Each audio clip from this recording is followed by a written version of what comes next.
Hello everyone, this is Rainman Trail for PokerStrategy.com, and this is going to be part 2 of my horse video. This is the for those of you who haven't seen part 1 or are trying to find out what video this is part 2 of the very first horse tournament I ever played, which was the $200 buy-in on Full Tilt Poker a few years ago. When they started the Sunday night horse tournament. So this is the first tournament I ever played, so I'm going to be kind of continuing the theme of my first video, criticizing my play a bit. My game has progressed quite a bit since here, but I did do some things fairly well, and in all honesty, I think I can actually learn a bit from how I used to play, as well as be able to teach my old self, so to speak, some better ways that we can play today. So there's quite a bit of instructional value out of this video, and I hope you guys enjoyed the first part, and I'm going to be following up with a similar theme here in part 2. So as you've seen, we were pretty big chip lead of the whole tournament for a while, and we still have a pretty strong chip lead. We're almost 2-to-1 chip lead on our table. We have a really strong player to our left here, Rocky Boy, who is also known as Leggy on some of the other sites. And who has won multiple huge tournaments, and this player here, Miss Herpes, is a strong mixed game player. I've played with quite a bit since then. Brushman 17, another strong player, and we had a couple other strong players on our table before. So we've had some pretty good company in this tournament thus far, and I actually, for my preference, I always have better results when I play against solid players. And I think a big part of that reason is because they kind of get me. You know, when I make a play, they understand what I'm doing and they respect the moves, and so they fold. You know, whereas if I try and make plays, and I'm probably partly guilty of fancy play syndrome, which doesn't work so well if I play against players who don't really know what I'm doing, so they just call me down anyhow. So I end up bluffing off some of my chips to some of those players. But when it's a strong player and they understand, you know, they think that you must be representing something, and so they'll lay down a big hand. It often pans out. So, but you have to do it. You have to do it the right amount. I mean, if you do too much, of course, then they're just going to start all calling you down. So it's all about balancing, of course, as we know. So here we're starting off in the hold'em round. And we get 8-5 suited on the button, which I like a steal if it gets folded to me here, especially with this player's chip stack size. It's kind of an all or nothing hand for them, and even the worst case scenario for us, if they like 3-bet us and we see a flop, it's not going to hurt us too bad. We have a lot of chips, so I would have liked to have seen a steal there, but it didn't happen, and that's okay. So we move on to the next hand here, 4-5 suited, and it gets folded to me. And I raise. Perhaps perhaps I was a little bit bummed I didn't try and steal the previous hand, but nonetheless, I opt to raise here with 4-5 suited in the cutoff, which I don't like. As a general rule of thumb, that's not what I like to do. Perhaps I was trying to play bully a little bit here with my chip stack, but at this point in time in my poker career, I was still a very solid hold'em player, limit hold'em player, that is, and so I don't really think that I wouldn't really consider this like a mistake from my viewpoint looking back, because I know limit hold'em was probably the best part of my whole game back then, and I've always considered myself a very solid limit hold'em player. So I'll go ahead and continue the bet for value there on the flop. And he calls me. I actually think a pretty fair read here by me is that he probably has ace high, maybe some kind of straight draw, wants to call me down. So I think a value bet here on the turn is in order. I do value bet the turn. If I get check raised here, it's kind of dirty, but I don't. I just get called. The river's a 7, and I think that's a pretty safe spot to just go ahead and check behind now. I opt to bet for value in case maybe he has like ace king, ace queen, ace 10, something like that. He might play sheriff here and do that. So I don't think the value bet's bad either. And he just folds, and that's okay. Really, I shouldn't be too afraid of the 7. I mean, I should have either assumed I was beaten before, you know, or yeah. So I'm making a value bet there in the tournament, which is fine. And I do think I'll get some value depending on the player. You know, a lot of players will call you down there with a lot of that range. You know, ace 10, ace queen, ace king, maybe even king queen. You know, pocket twos or something like that. There's a lot of hands we are beating there. So that's why I made the value bet. But. And I would have anticipated that I was going to be getting check raised if I was beaten prior to that spot in the turn or in the hand. So 9-3 suited here, pretty easy fold. Jack 6 suited in the big blind, and it gets raised in the in the cutoff. I opt to defend the hand. Of course, beautiful flop.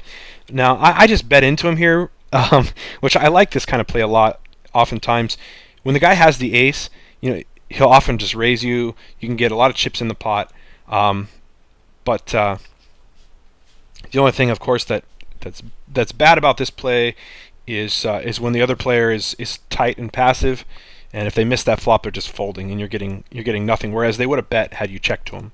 So this is kind of like a gamble of a play in a sense that it's one of those like I bet in hopes that I get raised, to try and make this big pot to make up for the times that he is a tight passive player and will just fold. So I like this line a lot as a player who likes to mix up his betting patterns, in Hold'em, and that's more applicable in a cash game environment where you play with a lot of the same players, often. I don't really know this player probably too much here, so again, it is a bit of a gamble type of a play, but it's still a play that needs to be in your arsenal. You need to be able to make this play sometimes. So I have no problems with that bet. I just get called, and so now I just opt to bet for value. And he just calls again. At this point, there's no reason for me to assume that that he's got us beat. Of course, he could just pick up a random flush here with like a ace-7 of spades or something. Who knows?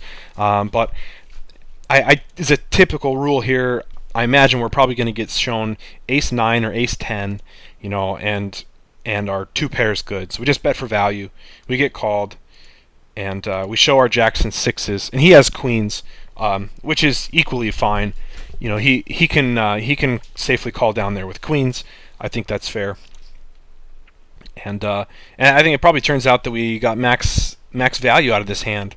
Had we checked the flop, he probably checks behind, and then we missed that small bet because we're not getting bet and raise. We're not getting in a raising war at any point in this hand.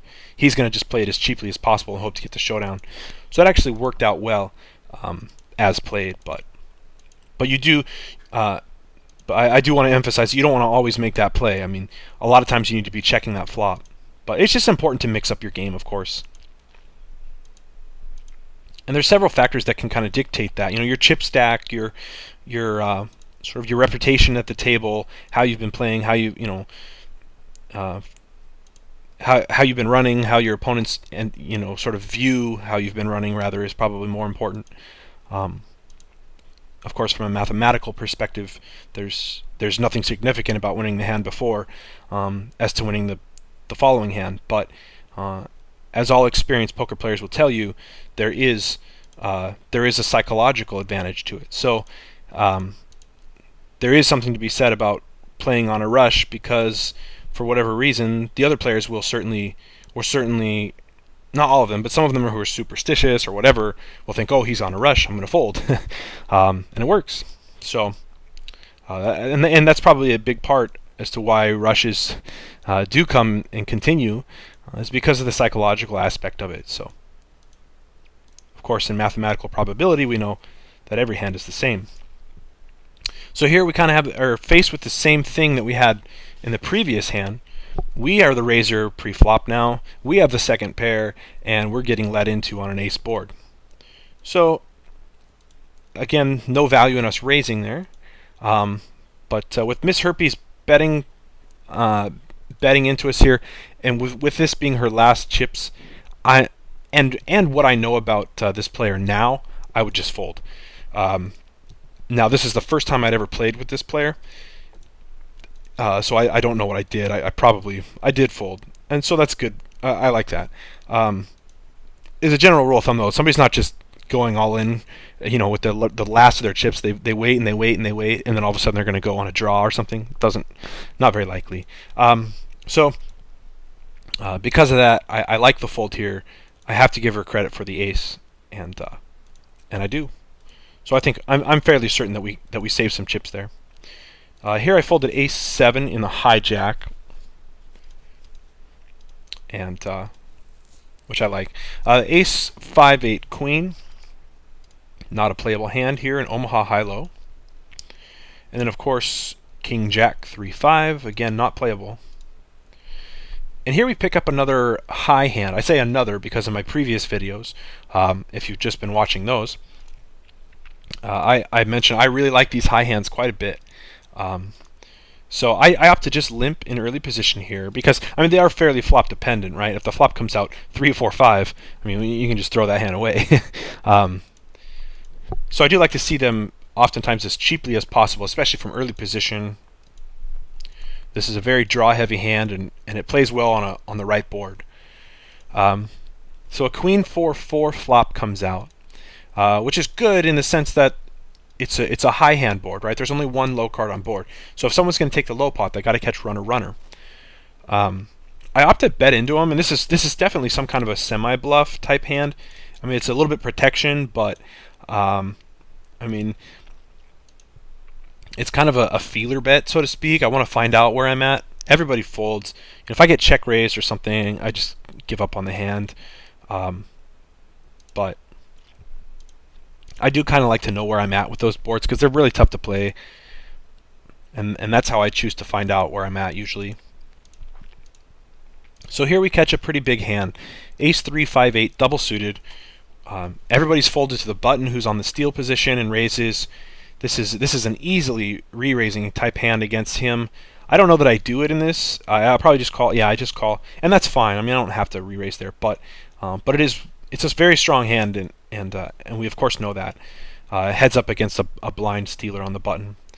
Now I flop a small flush draw, and I just check call because there's a lot he can have, right? I mean, he can easily have a pair of queens or a pair of jacks, so or a flush draw, right? He could have a flush now.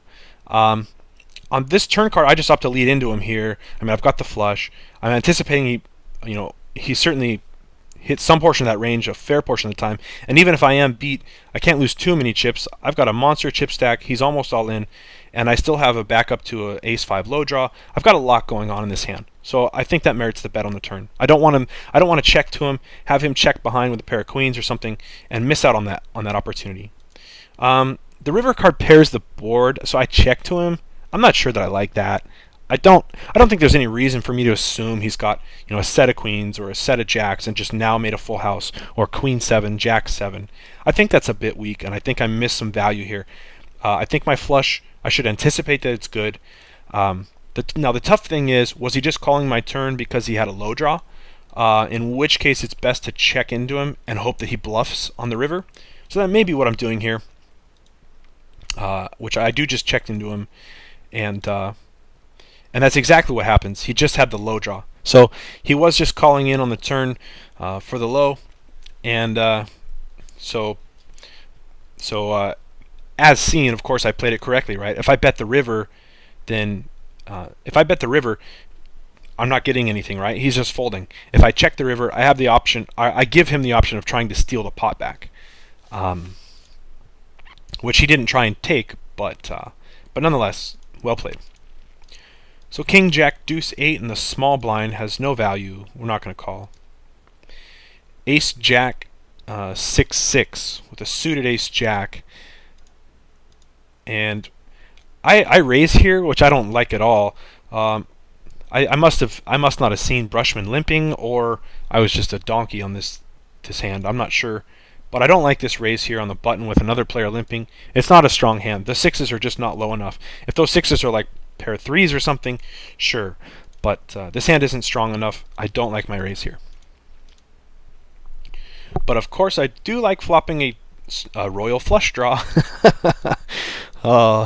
Everyone checks to me, I bet. Again, I don't know that I like to bet. I've got nut flush draw and nut straight draw, I guess. So we get called. Turn is this 4, and I'm just barreling here. I don't like this. I think at this point I should just take my free card and hope to win my piece of the pot. He checks. I bet my ace 6 low. Realistically, what I'm betting here is my pair of 6s for high. I'm hoping to get one hand, something to fold. But I I shouldn't anticipate that that's going to happen. And he actually takes the whole pot. He has nut low, ace deuce, pair of eights for high, and he will take it. We completely missed, and monster pot for Brushman, and I just barreled off a lot of chips. But to my credit, I had a lot of chips to barrel off. I think I had about 15,000 to start that hand, and the next highest player at our table has 3,600 at the time, and we were monster chip lead of the whole tournament as well. I remember that. So it's not too bad in retrospect, but I still think I barreled off a lot there. Nice hand though.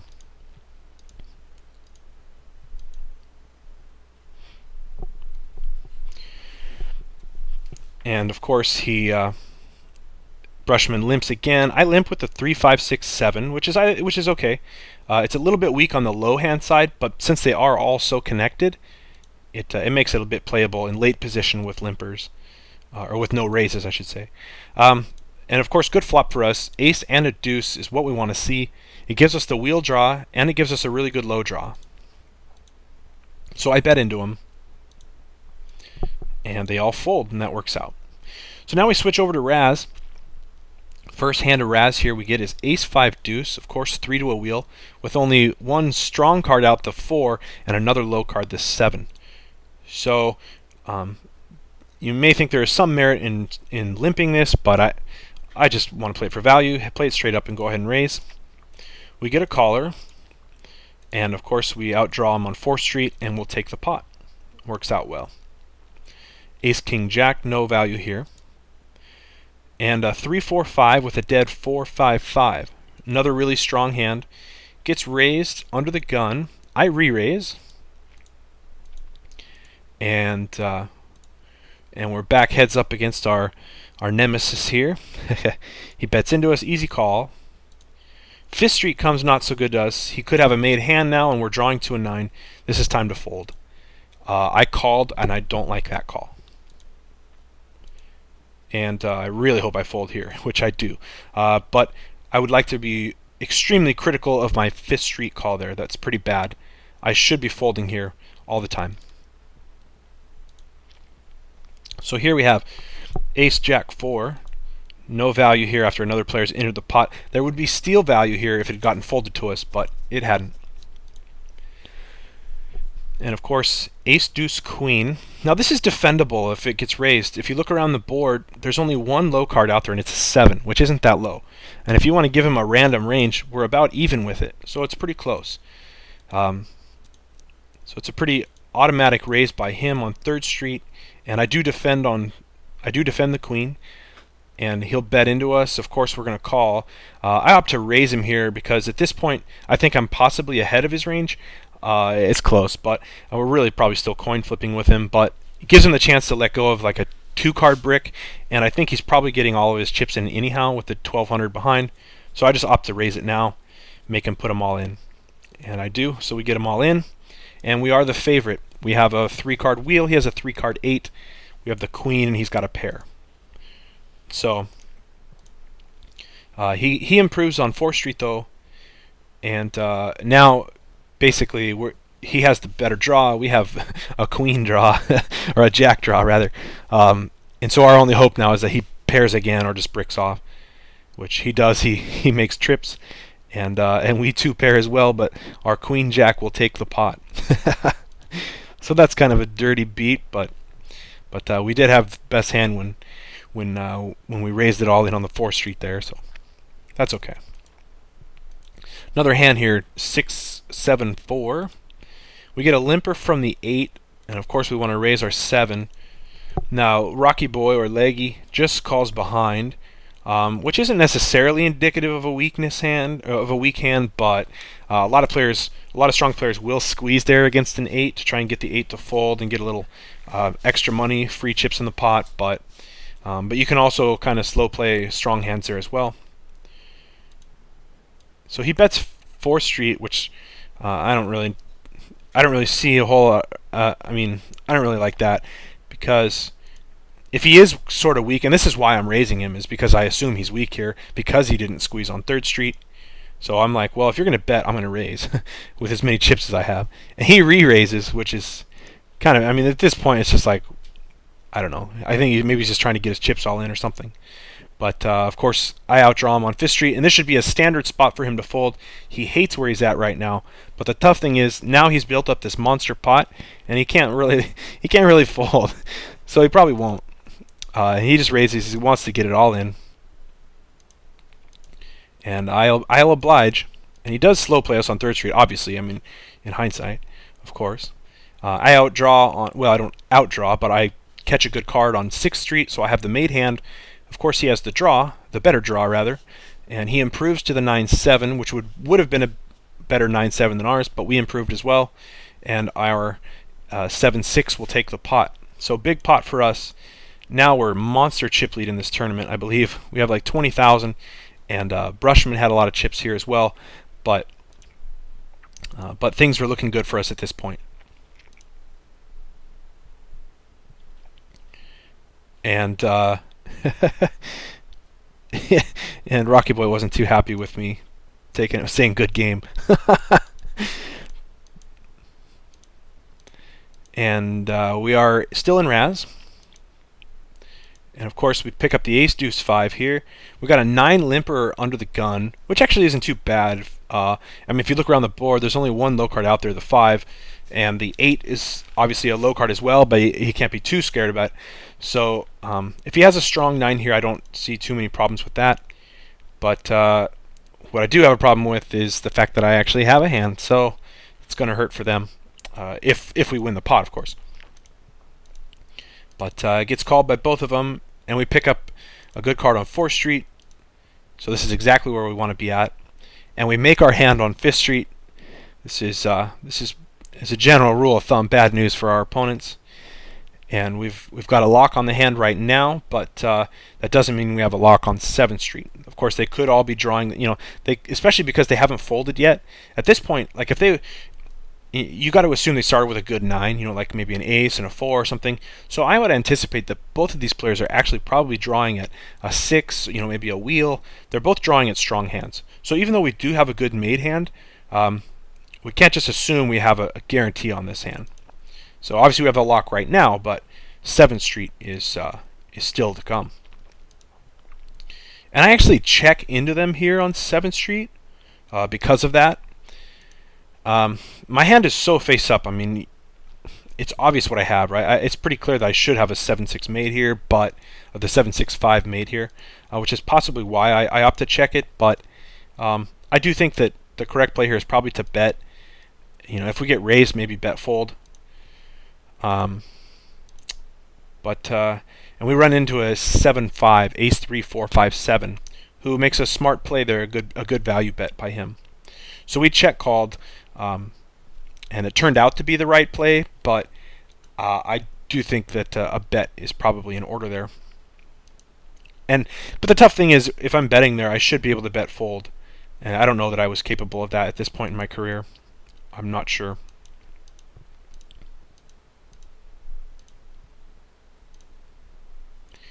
And no value here in a 9-10. And now we are switching over to the first hand of 7-card stud high. So as those of you who are just super excited to watch us play this ace deuce 3, you probably won't get to. Stud high, it doesn't have much value. And of course we'll fold to the raise. And no value in this hand, nor this one. And then we pick up split aces. The 9 completes it. The king re-raises, which is just beautiful. King re-raises. He's got a big chip stack, 16,000, and we pick up split aces. So no messing around. I don't see any value in just flat calling here or trying to slow play. There's no point. Might as well just let him know I got aces. You're drawing uphill. The 9s folds wisely. We get it heads up against the kings, and we'll just bet our hand for value. And of course, aces and queens, that's real tough for him. So if he doesn't have two pair already, you know, if he's just got a pair of kings now, this is a real dirty spot for him. He should know he's drawing pretty much dead except for to another king. He may have some kind of club draw here, But he wisely folds. He probably just has a pair of kings and knows I can't beat aces and queens, so he folds. So good fold by him. And I do think he had kings there. I mean, he's not re-raising third and and then calling us down until there and then folding. So and I even say it on the board. Nice, good fold. And I probably made a note of it at the table. So here we got split tens. This is kind of a dirty hand. Split tens with the jack, and if you look around the board, they're all Broadway cards. We're under the gun. I like a fold here. I completed it. That is just bad.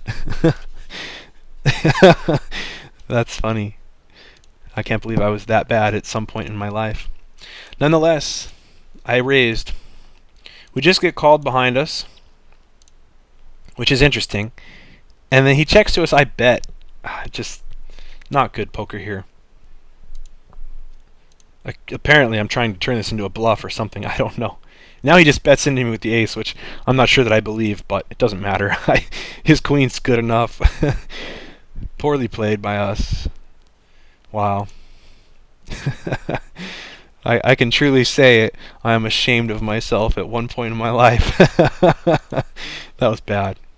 Okay, so back to the stud high.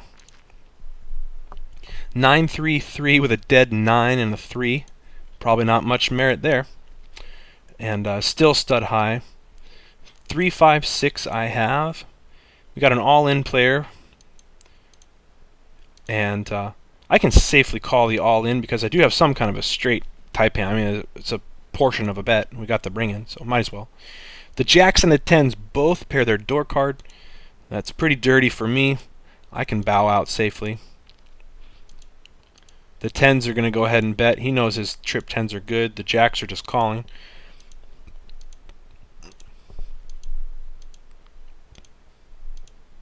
And it's pretty obvious 3 of a kind tens. I'm surprised that the kings and jacks keeps calling. To me, if I've got those kings and jacks, I'm letting them go a long time ago. He probably started with 8s, maybe had 8s and jacks, and then kings and 8s and jacks. Kept thinking he had some full house outs. I guess that could make sense. And of course, ace king 10's an easy raise for us here, and we'll just take the pot. I think at this point, I believe we were down to like maybe 3 tables or something like that. I'm not certain. And of course, we have the bring in here with the queen 8. This is now stud high low, so this is a split pot poker here. Oh, I guess I didn't have the bring in. I opted to raise. Maybe this. Probably just some kind of a bluff here. I'm not sure exactly what I'm doing, but short-handed, I'm just trying to steal, apparently. I don't really like it, though.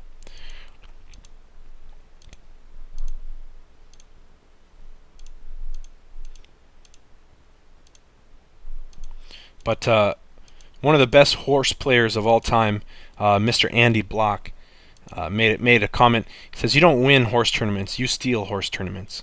And that kind of always stuck with me. And there's definitely some truth to that. In horse, you have to steal, in these kind of stud games, and you got to steal a lot of chips, and you can steal a lot of these antes. There's a lot of incentive to stealing in these games, and he hits the nail on the head when when he's basically touting aggression. It pays off quite a bit when it works. And if you have a passive table, I mean, you should be raising more often than you're supposed to be raising, so to speak.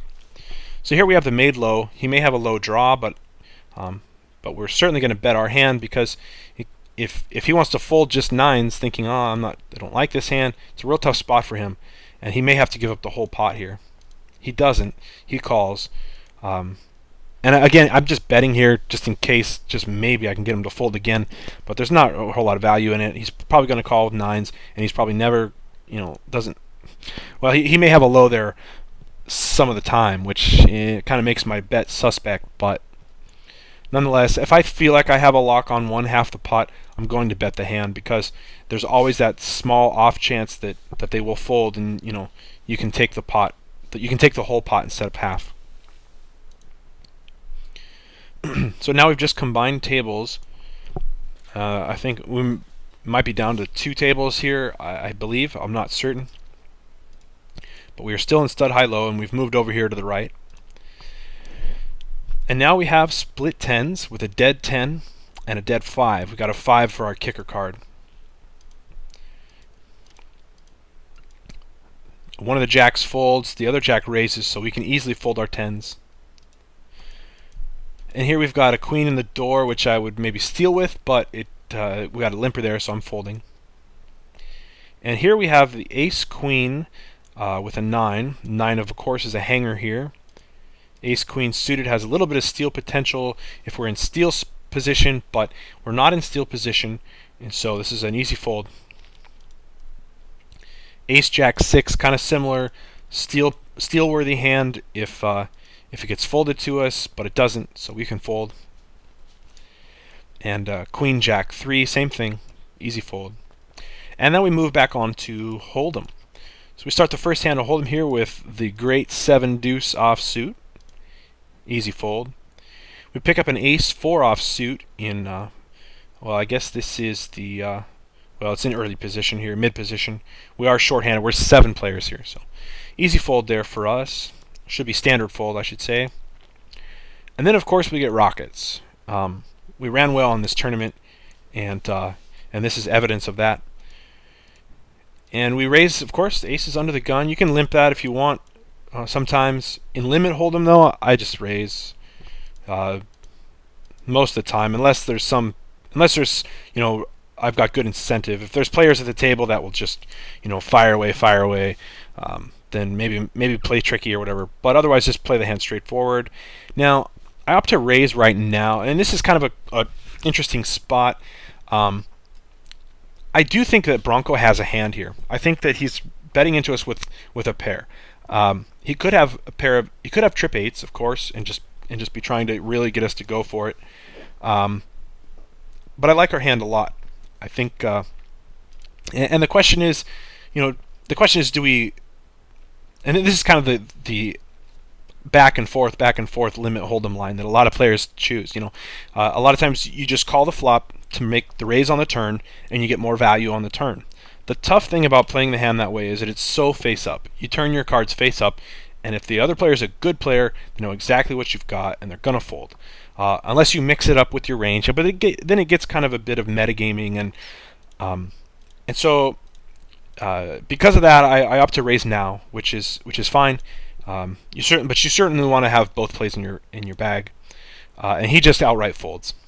So as it turned out, probably not the best play for this environment, or this particular hand, or this particular opponent. I'm not sure. And those type of things are difficult. You can't just know that right off the bat, right? You have to just choose a path and hope it's the right one. In that particular hand, it wasn't the right one, but that's okay. So it looks like we've just combined tables again, and we pick up a couple of weak cards. And obviously, if you haven't followed, we are on the left now. 6-9 of diamonds we have. It gets raised, called, and easy call for us, closing the action, getting 7.5 to 1. So I call, and we flop a couple runner draws. We can obviously catch a running 7-10 for a straight, or a couple running diamonds. Even a 9 may be good. The pot's pretty big, and because of how many players are in there, and we're closing the action, what am I getting? 10 to 1. It's close. I kind of like a call there, because a 7 or a 10 both give us open-enders, right? We had with a 6-9, 7 or 10 both gives us open-enders. Diamond gives us flush draw. I would have liked to seen a peel here. I think if you do the math, we probably had enough equity, but it's okay. I mean, it's not like we're folding a monster hand or anything, right? It gets raised in late position here from the cutoff. Easy fold for us, though. And here we pick up a king 7 offsuit on the button. Gets raised early. Easy fold. 5 deuce fold. 8-3 suited is a fold. 8-3 offsuit is an all-in. No, I'm just kidding. Easy fold. Queen 4 in the big blind, of course, not too much strength. It gets raised on the button, and I probably just fold. I do.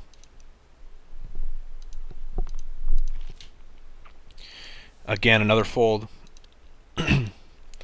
And now we've moved on to Omaha High-Low. Short-handed Omaha High-Low is kind of a fun game. It's a bit of a guilty pleasure for me. I like it. I'm pretty aggressive, especially on the button. As you can see, I'm raising complete garbage here. I'm not sure what happened there. It said I raised and then the hand folded. Oh, no, the other guy raised. I'm sorry. I thought I raised that. And I would raise this sometimes. Just because of shorthanded Omaha. I just love shorthanded Omaha.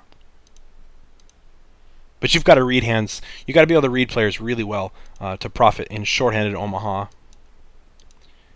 And I like raising hands like this on the cutoff, the button. I like to play them.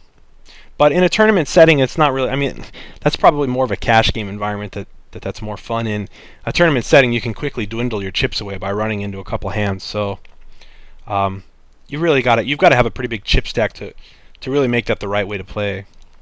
And at this point, I used to have a really big chip stack, but at this point, I'm just have a moderate chip stack. As you can see, this guy's got 40,000 chips over here, WGZ. So I think that's probably correct for us to be playing a bit more passively and not playing that uber aggressive style in shorthanded Omaha. So here we have the ace-3 suited with the pocket 8s in the big blind against the steal position. Not the flop we want to see. Our hand is pretty strong for Omaha high-low, but I don't like it. I don't like that call either. I'm not sure if I'm floating him. I check. He bets again. That pretty much tells us he's got the high. But at this point I have to call, of course, with the ace-3 low draw. I make the low, and it's just an easy check call for us. And he actually has a straight 5-3. He makes runner straight. That's just dirty. But we'll take the low, of course, with the ace-3, but he'll take the high with the straight. So we're back here. This replayer doesn't quite show it correctly. It shows all the chips going to him, but as you can see, we're back up to 17,000. So we do split that pot. An easy steal hand for us. And he re-raises, which is fine. But we flop the wheel wrap, which means if we pair any one of our cards, we have a wheel. And obviously nut low draw as well. So no messing around. I'm just going to bet right into him. He raises again. He's almost all in though, so we're just putting him all in here basically. And he's got 170 chips. Pretty easy call. He's got 3s full of 10s, and we're drawing dead for high, but that's okay. And we make low though, so we'll split that pot again. We get a raiser from early position, no value in trying to steal then. And 5-9 king jack. This other player raises, so we fold. And then we're not going to play 5-9 3-8 under the gun. But here we have the big blind. We get a limper. We're back to a full table now.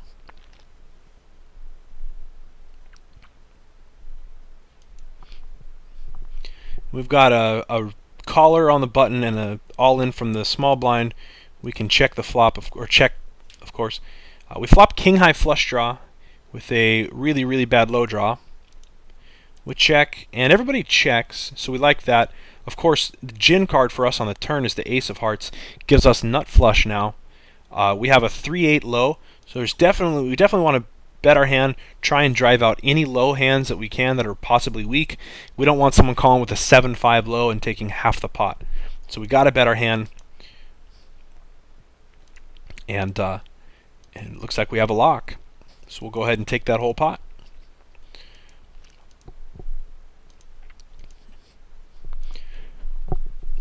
And so here we have ace-4, 9-10. I believe we may be on the final table right now. I'm not sure.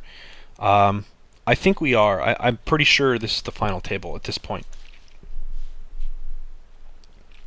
But there's quite a bit of play left, so I may be wrong. but I recognize these names. I recognize Lembraskis, WGZ. In fact, I think Lembraskis was heads up with us at the end. It's been, like I said, it's been a couple years since I've seen this tournament, but this is fun to replay.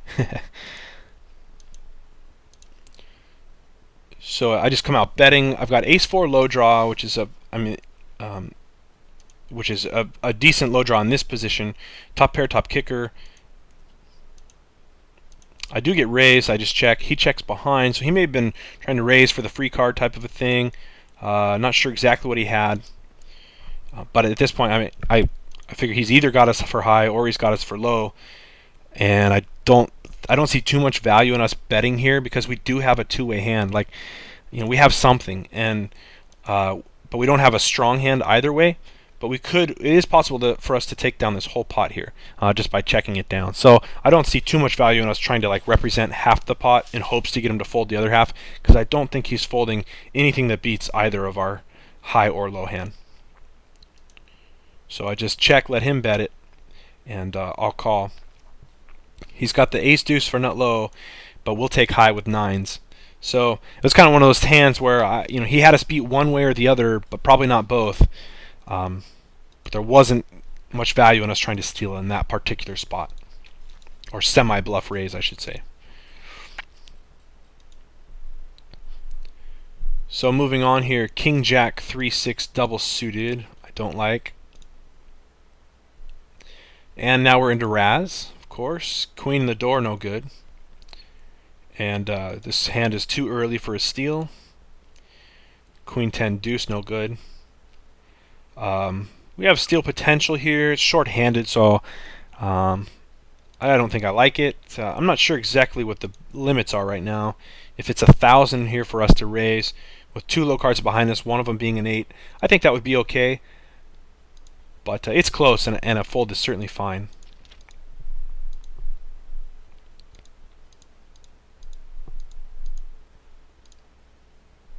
Especially if chip preservation is in your interest at all. Here, though, it's a mandatory raise. We've got to raise this hand, and we'll take the pot. And this one's a little bit tougher. I don't like to steal into two low cards when one of them is the bring-in. So I don't. My hand's too weak here with the king and the 8. I don't really have much backup plan if I get called. The Jack 5-7 here, easy steal if it gets folded to us, which it doesn't, so it's a fold. And of course, we can easily steal here with the 4-6-4. And we're still in Raz, unfortunately. Otherwise, Ace King King would be pretty sweet right now. And the Ace Deuce 10 with the 10 in the door is the main.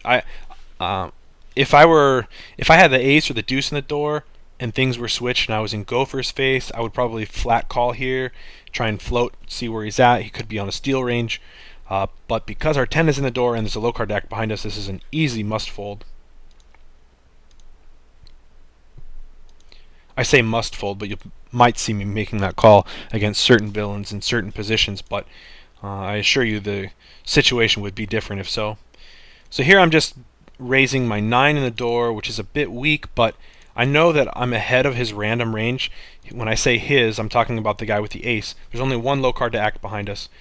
We know we're slightly ahead of his random holding range, but the tough thing is, for the times that he does have the good hand, he's probably considerably ahead of us, and certainly has the advantage playability-wise. So for that reason, sometimes I like a limp there. It depends on my villain, but I opt to raise, and I just get called, which tells me that my hand is probably good on 3rd Street, unless he's totally slow playing us. But because he just flat calls, I call here on 4th Street, and if he was setting a trap, kudos to him because it just worked really well. If he wasn't, I'm assuming we're about coin flipping, and which is obviously the initiative I take. I make that assumption here when I call and bet 5th Street, and he just calls. Now I have to check here, of course, because we've paired.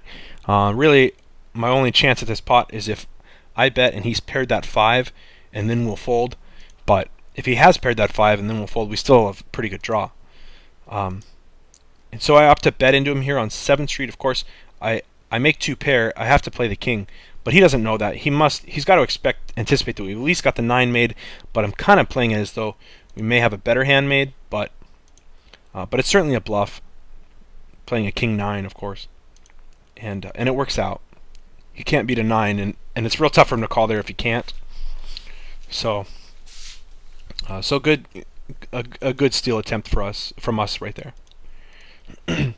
We get a razor from under the gun with a 6, an ace calls, a couple of dead cards that we like. So I don't like to get into this pot because there's dead cards that we like, and there's certainly players with real hands. So you don't want to play a 9 against people with real hands. You want to play a 9 against steal potential or stealing yourself. Yourself, rather, I should say. So that was the right fold for us. And of course no value here with the queen 8.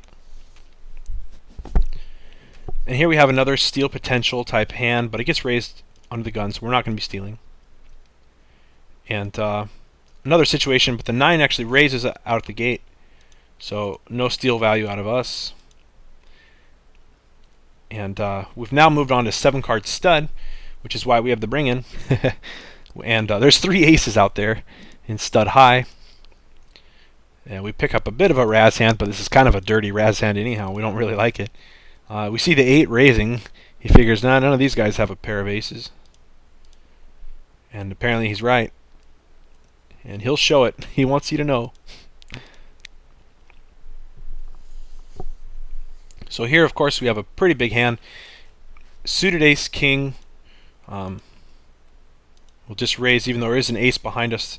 In stud high, that is the right play, just to go ahead and raise it. We get called. He checks his ace.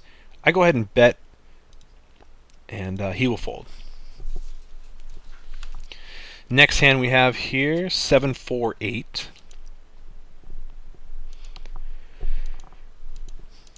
And I just fold.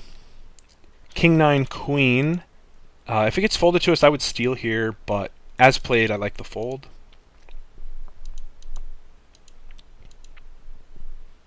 Although in a cash game environment, I don't think calling with that King Queen 9 is bad, but I don't want to play those high variance type plays, especially if this is the final table. I believe it is against. In fact, I know it is. This is the final table.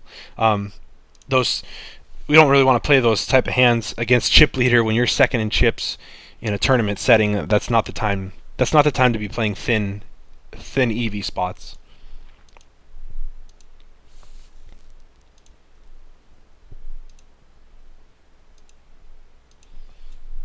And again, easy fold for us here, being is that we're up against that queen. And here we have steal potential if it's folded to us, but it's not, so we fold. And I opted to fold that ace, which is fine. And we go on a little bit of a folding spree here. We have the bring in, of course, here with the buried 4s, which I will defend against a raise. And play somewhat, proceed with caution. We pick up a good card for us on 4th Street.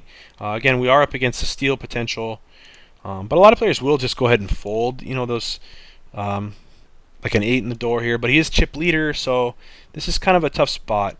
I opt to fold here on 5th Street, which is kind of the safe play. At this point, I'm really hoping, okay, maybe he'll give up if he has nothing, and indeed, a good portion of his range here is complete air. He may have absolutely nothing here a lot of the time, but we still have a weak hand. We really haven't improved that much. I mean, obviously the 5 helps our hand a little bit, but this 9 is a complete brick for us, and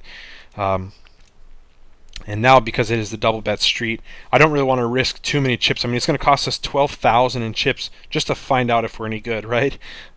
So, looking forward to losing 12,000, I would rather hold on to my chip stack and forego the hand, which is kind of an argument for just letting the hand go early on. But I do think you should be defending against steal position with pairs in the, as the bring in, and then obviously 4th Street is a decent card for us to see, and so as played, I think this is the correct way to play the hand. So here we have the King Jack 4, the Jack raising. There's a lot of action going on, At this point, I'm just kind of letting other players dictate the game. But here we pick up the king in the door, which is obviously the highest door card. It is accompanied by an ace, so it's a bit of a semi-bluff steal here. But we do have some backup strength if we get called. And it looks like we do. We get called by a couple players. And then I bet here on 4th Street, which I don't like. And the reason I don't like it is because that's a pretty scary card for us to see this 8 of hearts, queen of hearts. Both players called on 3rd Street. Basically what I'm trying to represent here is strength. I'm trying to still say, hey guys, I've got the king. Which I understand. I mean, you want to represent that, but at the same time, I might be getting here, and here it is, raised. So here I'm up against what's probably a flush draw, and if not, I mean, certainly a hand of strength. So I don't like the call here, and I opt to call. I basically opt to call here, hoping to catch an ace or a king on the next street. Which doesn't happen. I actually pick up the 4 of diamonds, which now gives me backdoor diamond draw, wheel draw. So the hand is getting a bit more complicated. I check, he bets, and at this point I actually kind of like a call here because I think an ace, a king, or a deuce can win us the pot, as well as running diamonds. So this is getting interesting. I do opt to call. And now I pick up a 4, and I kind of think I'm in the same boat. I think an ace, a king, a deuce, or a 4 probably wins us the pot. I mean, he could have a flush, of course, here, but what I'm doing here now is representing, hey, I've got kings and 4s. I don't believe you. I think you just have that flush draw and you missed now. And that's basically what I'm saying with this bet here. And it's a bit of a semi-bluff type of bet, right? Like, the reason I'm making that play is to try and steal the pot on 7th Street if I catch nothing, because it's really tough for him to just call with like queens there or something, right? I mean, that's a really strong bet by me on 6th Street, especially with my chip stack size. If I think he's any kind of a player at all, that's the right, that's the type of spot to try and pick up a steal. Fortunately for us, we do improve. We catch our king, and I actually think it's probably good, but I don't think we get paid off. I do think he has that flush draw a pretty fair portion of the time. So I check here, and I was right. He had the flush draw. So so we win the pot with kings and 4s, and as as I'm playing the hand at the time, that's the right play for us to check on 7th Street. Even though we improve, we catch our hand, we make kings up. The tough thing is we're probably not getting paid off if he has what we think he has. 4 to a flush.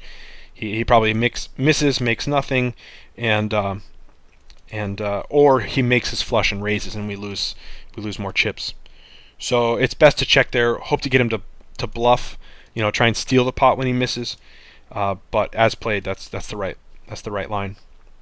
So we're still in stud high here. We have buried 7s with a 6, and we've got a raise from the 4, which is a bit interesting.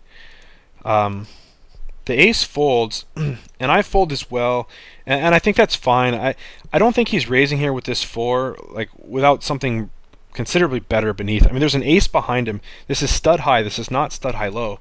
And to raise with a 4 on the door, I mean, he's got something good to go with that. And I think it's better than 7s, and so that's why I fold, because I don't want to find out that I'm wrong.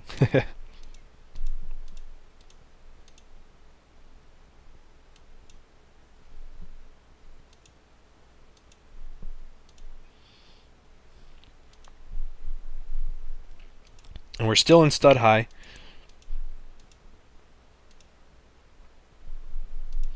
And again, still in stud high. So these hands are pretty strong, like stud high low split hands that I've been folding, but they're not good enough for stud high, of course.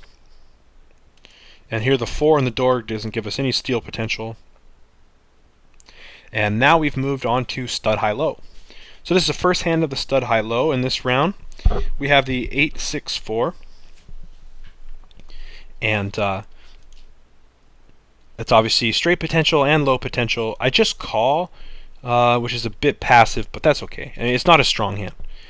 And so I call his raise. I check to him on 4th Street, which is really a bit weak because realistically he probably has 3 to a low, a good low, which we have 3 to a low. But when 4th Street comes and we both brick from the low perspective. In other words, if we're both drawing for low and we both don't catch a low card on 4th Street, the player with the best high hand is supposed to be taking the initiative, and that should be me. I have a pair of 6s, and I do have 3 to a low, so it should be a slight advantage here. And there's a little bit of scare value in that I paired my door card, but of course that's demoted when he has a 6 in the door as well. So the real question is, do I think he has, like, you know, a flush draw here and 3 to the low, which would be what I'm obviously the biggest fear for us, right? That would be the worst thing for us, is to have him have like ace 4 of hearts down, which would be a monster. But I have to take the passive line, which is okay, especially in a tournament setting when you're at the final table. We're both chip, and we're first and second in chips, right? And so I like that. I like playing passively against the other chip leads. There's no reason for us to try and butt heads right now, right? We can do that later once we get, you know, this guy with 7,000 chips out of the tournament, the guy with 14,000 chips out of the tournament. Our main goal shouldn't be to beat each other up. Now that doesn't mean that if we both, you know, that doesn't mean if you have a good hand, don't bet it, right? I mean, bet it when you have a good hand. But when you're in these spots where they're close and you have, like, you know, basically neutral EV against each other, don't start jamming with the other chip lead, you know, just to try and show him who's boss. That's just not good poker. So I like passive play in that spot. Now I opt to bet here on 5th Street because I pick up a good hand. I pick up a really good card for us. We have the pair, we have 4 to the low, but we also have the straight draw. If 5 comes in, that gives us a straight. We have runner club draw, and of course we do have what I think is probably the best hand for high. And if this deuce pairs him, like say he has like deuce 3 down, this is a tough spot for him to continue. So I like the bet here. And he folds, which almost certainly happened. He probably paired the deuce and makes the fold. So good bet by us right there. It takes the whole pot, and that's about the best outcome we could hope for in that spot. So here, of course, King Jack 7.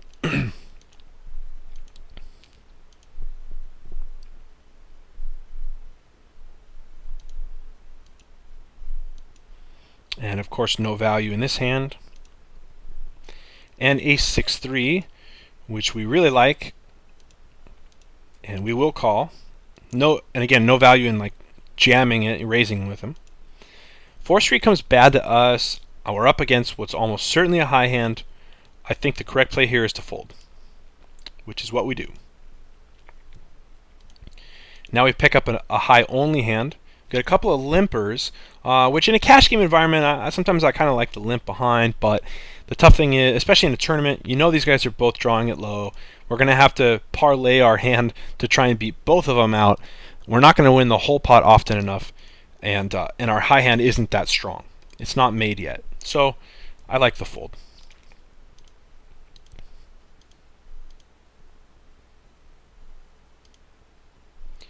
And of course, King Jack 4, kind of a similar type hand.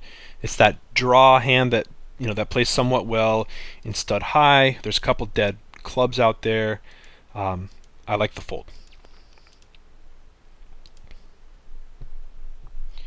And so here's a little bit better. The tough thing is it's not that strong of a low hand because it is the 8, and the 8 is in the door.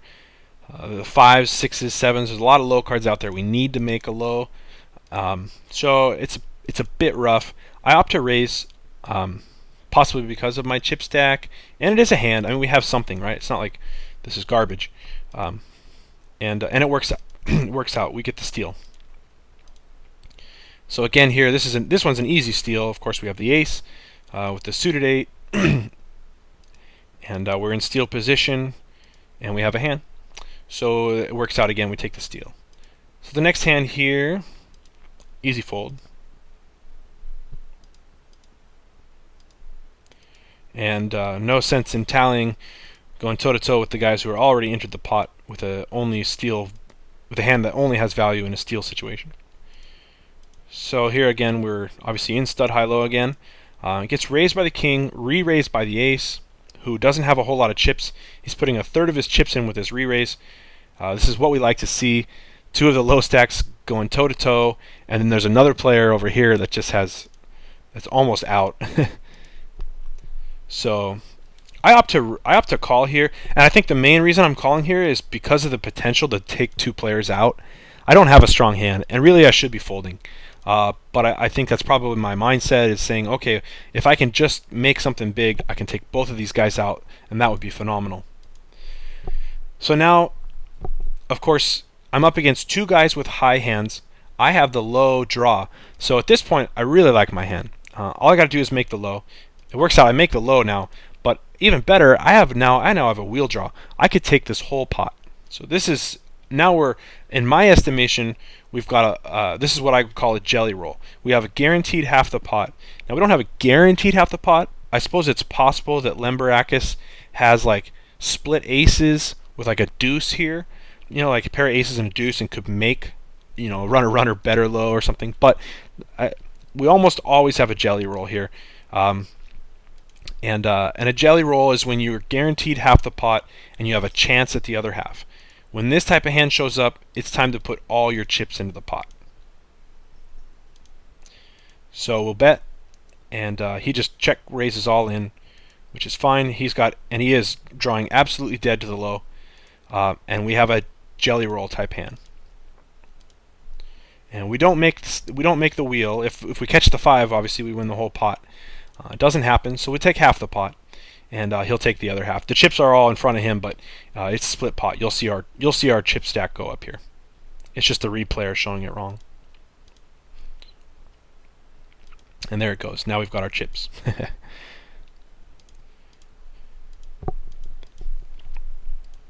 And I'm just going to go ahead and wrap up on the stud high low hand. So as soon as we finish with stud high low, we'll stop the video and we'll play the rest of the final table in my third and final part to this series. So I hope you guys are enjoying this. It's a lot of fun for me as I get to go back and review my first horse tournament, which I was fortunate enough to win. That was a lot of fun.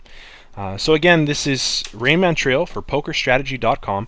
I hope you guys really are enjoying this series. I'm having a lot of fun making it, and I think it's got some pretty good instructional content. So again, Rainman Trail for PokerStrategy.com, signing out.